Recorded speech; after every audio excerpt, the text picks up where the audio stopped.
بسم الله الرحمن الرحيم السلام عليكم ورحمة الله تعالى وبركاته داوديال ku soo dhawaada akhbaraadka subaxnimo ee xogta ciyaaraha qodobadan idinku soo gudbin doonaan waxa kamid ah David Silva oo 10 sano kadib isaga tagay kooxda Manchester City Frank Lampard oo heshiis rasmi ah la gaartay kooxdiisii hore ee Chelsea Real Madrid oo la wareegaysa xidiga qadka dhexe ee kooxda Ajax ee Van de Beek Andre Gomes oo si rasmi ah ugu biiray kooxda Everton ee dalka Ingiriiska Juventus oo 24 saac gudahood kula saxiixanaysa xidiga Ajax difaac uga dheela ee Manchester Delight qodobadaas iyo kuwa kale ayaan daawadeen ku hayaa subaxnimadan xogta ciyaaraha soo dhawaada mar kale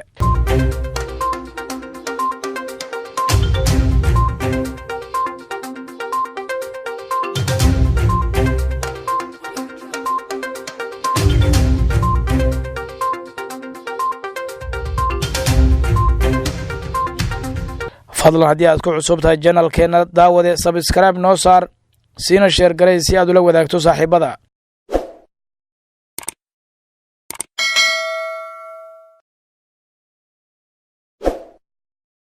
ciyaaryahanka qadka dhexe ee kooxda Manchester City ee David Silva ayaa ku dhawaaqay si rasmi ah inuu isaga tagayo kooxdiisa City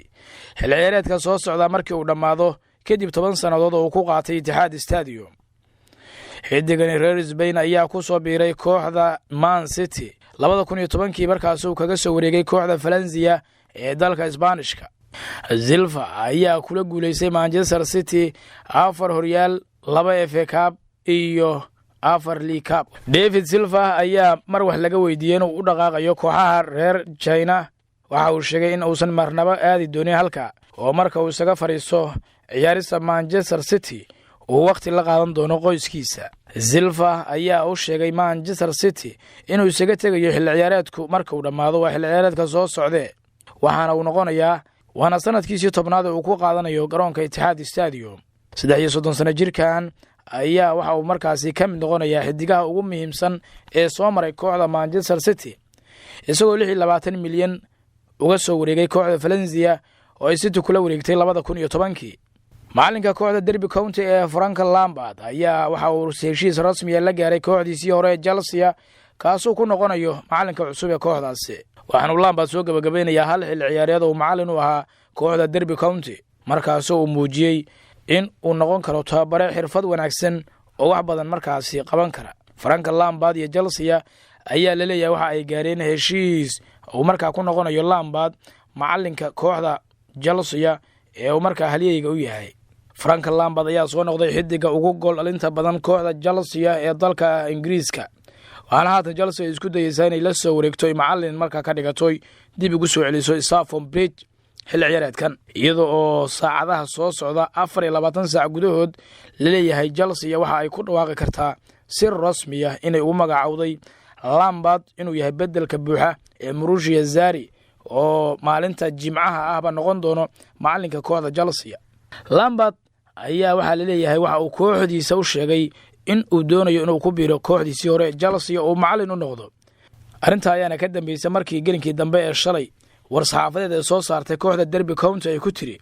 kooxda Derby County waxa ay xaqiijinaysaa in ay u ogolaatay macallinkeena Frank Lampard in uu wada hadal la galo kooxdiisii hore ee Chelsea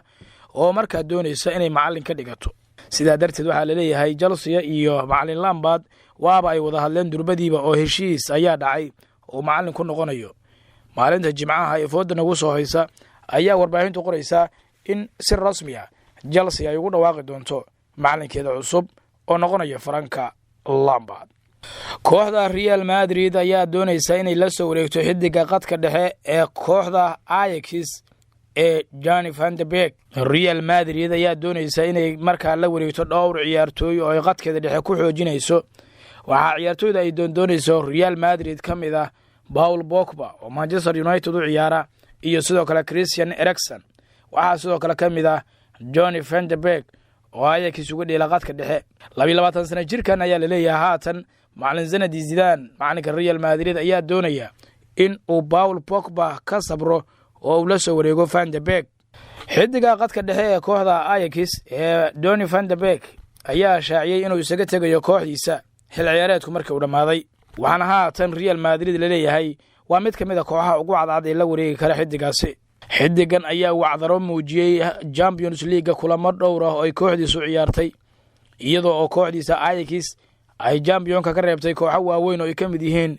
Real Madrid iyo Juventus. xidigan qadka dhexe ee Van de Beek ayaana ka mid ahaa xidigaha wacdaraha dhigayay ee ay ku socotay kooxda Ajax. Real Madrid ayaa leeyahay haatan dareenkeeda waxa ay u jeedisay xidigaasi iyadoo oo markaa ka sabri karta u dhaqaaqida Paul Pogba oo United ku doonayso dhaqaale aad u sareeya. Los Blancos ayaa leeyahay waxa ay doonaysaa ama ay ku dhowdaaba inay la saxiixato ciyaaryahan qad dhexe ah kaasoo leeyahay waxa suuragal ah inuu noqdo Donny van de Beek qadka dhexe ee Ajax kadib markii Paul Pogba ay u muuqato in 150 milyan ay ku doonayso kooxda United ku isla markaana Real aysan doonaynin in dhaqaalahaas ay kula soo wareegto xidigan. sidoo kale dooqa Real Madrid ay doonayso xil ciyaareedkan waxa ka mid ah Christian Eriksen oo Tottenham markaa isna u ciyaara kaasoo isaguna qudhiisu sheegay inuu isaga tagayo kooxdiisa xil ciyaareedkan. majalada Marca ee ka soo baxda dalka Spain ayaa saaka bogeeda hore waxa ay ku soo daabacday warbixinta ka hadlaysa in Real Madrid ay doonayso la soo wareegitaanka Donny van de Beek 22 sano jirkan ayaana waxa markaasi uu plan B u noqon doona ba leeyahay mas'uuliyiinta sare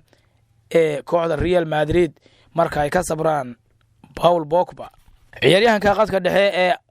xulka qaranka Portugiiska ee Andre Gomes ayaa si rasmi ah ugu biiray kooxda Everton oo xil ciyaareedkii dhamaaday ama ugu dheelayay. Barcelona ayay 22 milyan ugala soo wareegtay kooxda Everton iyadoo si rasmi ah ugu soo bandhigtay saxaafadda xidigan Andre Gomes 5 sano heshiis ah ayuu ugu biiray oo u saxiixay kooxdiisa Everton. ciyaaryahanka xulka qaranka ee Portugiiska ayaa waxa doonaysay kooxda West Ham inay la wareegto laakiin waxa uu doortay inuu ku biiro si buuxda kooxda wamaahda ugu dheelayay ee Goodison baa ku dheesha ee Everton. si cad ayaa loogu soo bandhigay saxaafadda iyadoo uu heshiis rasmi ah uu qalinka ugu dugay kooxdiisa cusub ee Everton. Barcelona ayaana markaasi doonaysa in ciyaartoy dhowr oo isagu ka mid yahay ay ka fasaxdo garoonka Nou Camp. wuxuu yiri aad baan ugu faraxsanahay inaan saxiixo heshiiskan kooxdeeda Everton. ma ahayn buu leeyahay wax adag inaan go'aansado ku biiritaanka Everton. waxa uu ahaa go'aan aad u fudud. waxaan aad ugu faraxsanahay inaan sameeyay sida ayuu yiri ciyaaryahan Andre Gomes oo la hadlayay TV-ga kooxda Everton.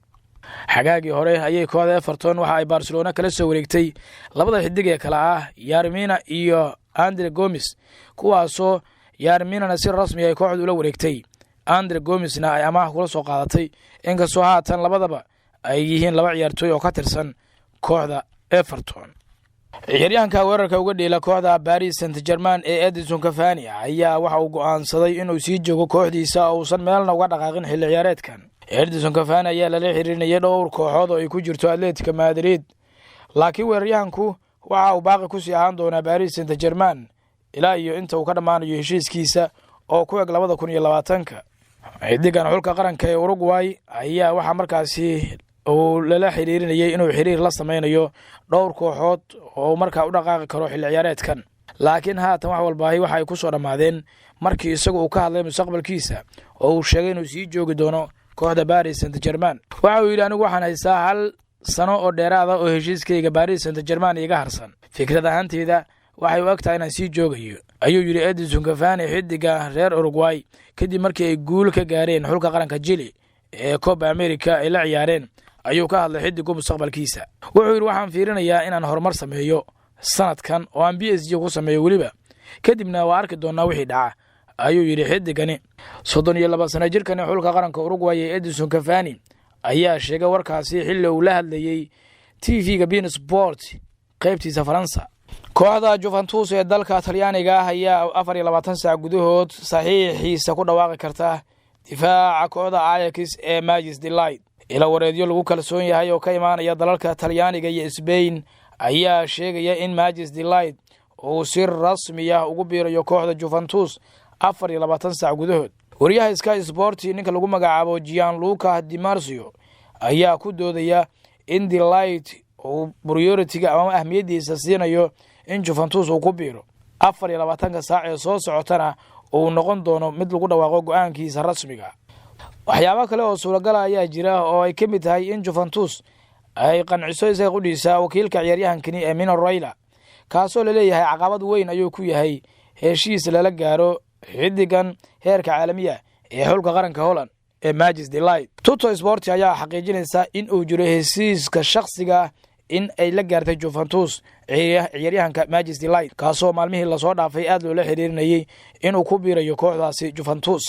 Juve ayaa heshiiskiisa ciyaaryahankani waxa ay uga guuleysanaysaa dhowr kooxood oo ay ka mid yihiin Barcelona, Paris Saint-Germain iyo Manchester United, kuwaasi oo dhammaantood doonayay in ay la soo wareegaan difaacan muhiimka ah ee kabtanka kooxda Ajax. Inta ay noo joogaan daawadayaal wararka subaxnimo ee xogta ciyaaraha, mar walba daawade ama dhageyste waxyaabaha ka cusub xogta isboortiga kala soco channelkeena xogta ciyaaraha.